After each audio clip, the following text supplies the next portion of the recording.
Sundan mo yung pula ngayon. May pula na naman na araw. I-translate mo nga. Google Translate mo nga yan. Tama ito? Ang layo. Dalawang bundok pala yung dadaanan bago ka makarating dito. Sabi nila saglit lang.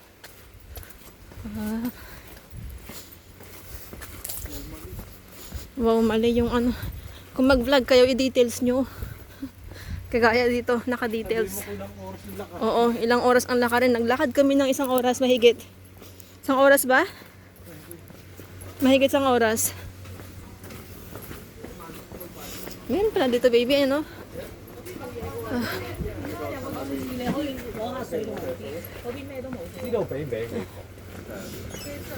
Andito na yung mga bata. Pwede ka bang mag-tent dito? O, tara. May food naman tayo. Yung pagkain natin malamig na. Hindi na makalaya. Nakarating na rin kami sa wakas. Pagkatapos ng mahigit 2 oras. 2 oras ba, baby? 2 oras na paglalakad. Yung nag-vlog kasi hindi naka-details. So ngayon, i-details natin ngayon dahil 2 oras yung nilakad namin mula sa kabilang bundok hanggang dito.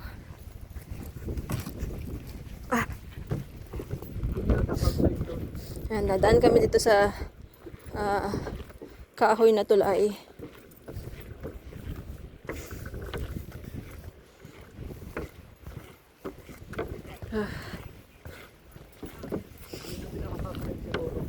Magka-camping kami doon, ni baby.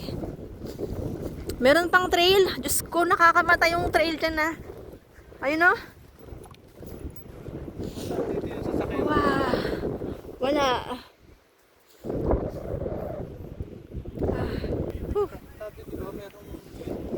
Meron nakalagay doon bus. Yung ano, yung signage kanina, bus naman.